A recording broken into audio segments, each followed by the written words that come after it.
Hey guys, I'm Natalie. I'm a social worker, I'm a therapist, and I have my own therapy consultation practice called Zana Counseling Services.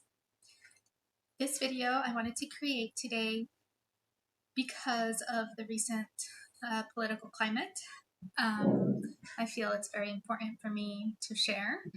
As someone who is a Mexican American, daughter of immigrants, and someone who's a trained social worker and has worked with the underprivileged population in the US. Recently this year, last year, 2024, I was able to get my dual citizenship um, as a Mexican, and it was a very tedious process, but not an impossible one. And I wanted to talk about my experience, documentation, and everything that was required to make this possible. There are some services that you can pay for the service for them to do it for you, and I absolutely do not believe that's necessary unless there's a very special circumstance. And if I have the information to provide for free, I don't see why it needs to be, I don't see why I need to be a gatekeeper like a lot of influencers on social media. So let's get to it. So if you were born to Mexican born parents or you have Mexican born grandparents, you qualify for Mexican citizenship. So there is some information and documents that are required to make this possible. First, it is your US birth certificate, and it needs to be apostilled. An apostille is completed at the Secretary of State in whichever state you were born in. This authenticates your birth certificate to be accepted and used outside of the US. Now, you will often need to find a certified translator in the Mexican state where you decide to do this process in and get your birth certificate and apostille translated. A lot of states or border states do not require the translation of the document, so I recommend that you call the office and ask if this is a necessary thing to do for your birth certificate and your apostille. You will need your parents' birth certificates, original, their voting credential ID, which can actually be a copy, and their CURP, which can be thought of as their social security number in Mexico, basically. You will then go to your nearest civil registry in Mexico, so where you go to get married. Call ahead of time, make sure you have everything you need and that no appointment is needed because, some states or some cities may function differently from others and require different things. You'll pay a small fee.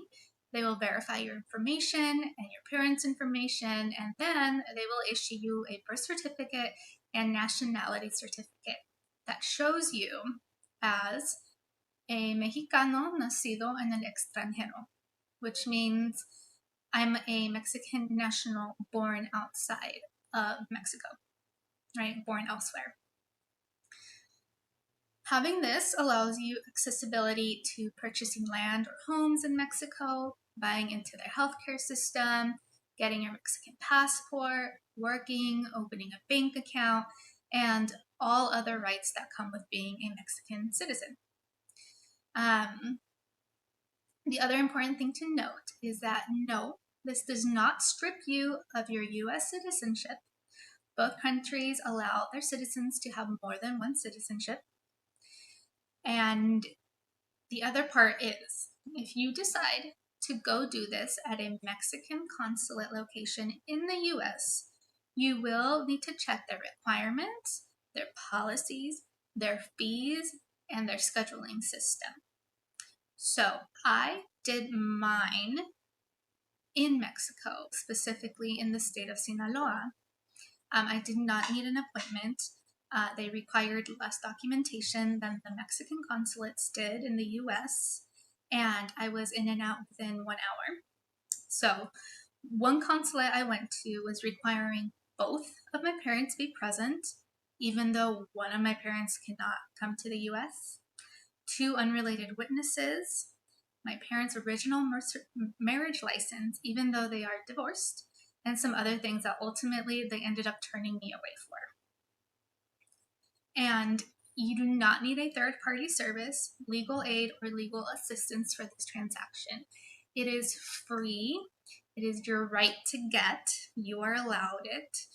And it takes about 1 hour.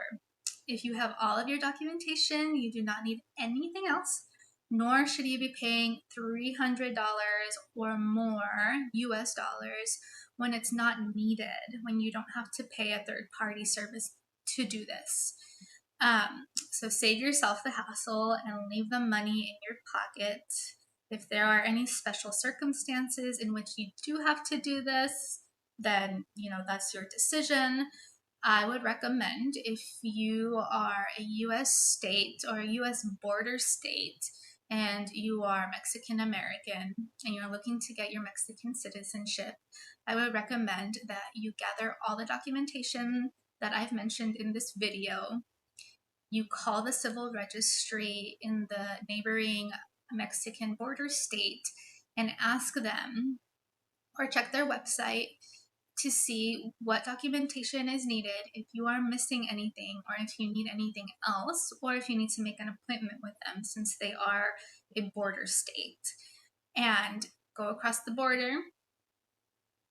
Do this with the civil registry in Mexico, and you will be in and out depending in an hour, as was my experience.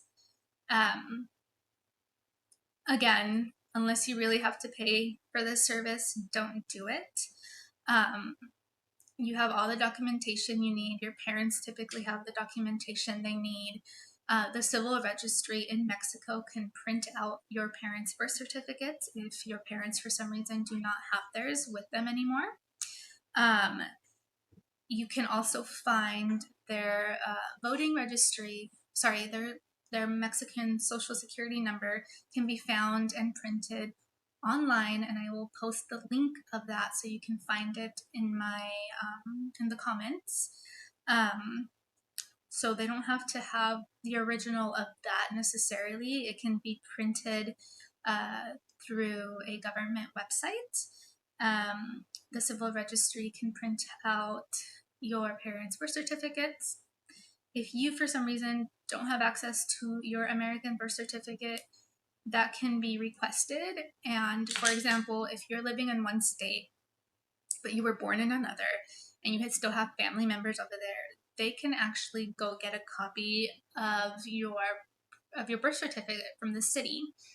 And they don't need anything basically to go get it for you or go request it if you do need a copy. The other thing that might be an issue is you typically need to get your birth certificate apostilled in the state that you were born. So, for example, I was born in California, but I was raised my entire life in Colorado. And the Colorado Secretary of State advised me that they could not apostille my California birth certificate because it's not a Colorado birth certificate. And I could not have a family member go do that for me, such as a parent, without having a witness, and it needed to be what's it called? I'm forgetting the word. Basically, it wasn't able to happen. Colorado was not able to help with getting my birth certificate apostilled, so it had to be done in California. Luckily, I have family there that they were able to go do that for me, because again, I don't necessarily have to be present at all. So one of my family members was able to go to the Secretary of State, provide documentation of my original birth certificate, request it to be apostilled, pay like a $20 fee, and that was it. And they did not need an appointment. There was no long wait time. Obviously, they got there super early to be able to do this. And then they shipped me like overnight shipping of my apostille birth certificate. So that's what I did, just because of the situation that I was in and the fact that I was not located, or am not located, in California. So there might be some roadblocks, some barriers, some detours in making this happen. I would say that I got turned away about, I want to say almost 10 times, until one day I was just like, okay, I know I have everything I need. I know I've had everything that I've needed, and I'm just going to walk into the civil registry and request to sit down with someone to get my Mexican citizenship. And I did. They let me in. They sat me down. Someone called me. They checked all my information, checked off all the boxes, and then yeah, it was done in about a matter of 1 hour. And I walked out with my Mexican birth certificate and nationality, and it was easy. It was really easy. I think at that time they kept turning me away because of the elections, the Mexican elections specifically. They had a lot of these type of things on hold, which I think, thinking back at it, is perfectly natural and acceptable, because of the situation. So if you have any questions, or if you've done this process before, or if you've used a third-party service for this transaction, comment below. I want to kind of hear your input and your experience. Or if you've done this with a US-based Mexican consulate, I would also like to know your experience. I'm actually very curious if someone has had, a positive interaction and success with one of those locations, because that's what created the most stress for me, was attempting to do this transaction in the US. So comment below. Let's have a conversation. We really just, as people, as BIPOC people, I don't think our legal status seems to matter too much anymore. I can think of a lot of examples where it hasn't actually mattered for me at all, even though I'm a trained professional.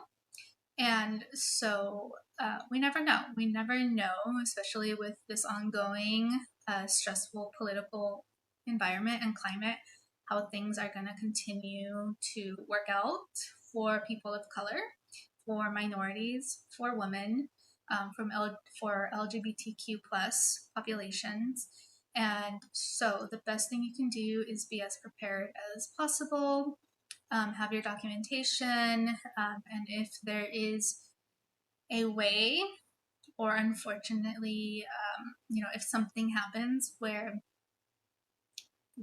they start to gather all of us like cattle and try to throw us out, regardless of legal status, then you have less of a hurdle in Mexico to get your life started. And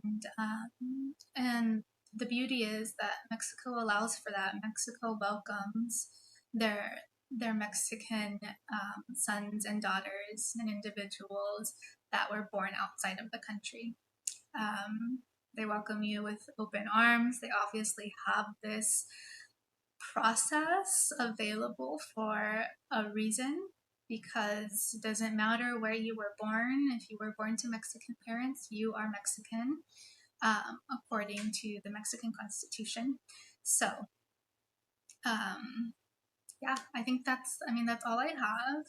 I just wanted to create this video and provide some in-depth information. I posted a short reel on Instagram about it, but obviously there's just so much more to it that can't be posted in 60 or 90 seconds. So yeah, if you enjoyed this video, if you found it helpful and informative, please give it a thumbs up, share it on social media, on your Facebook. If you have friends, family who are of Mexican descent, or their parents were born in Mexico, or their grandparents were born in Mexico, feel free to share this with them. Let's, all take care of each other and be as prepared as possible.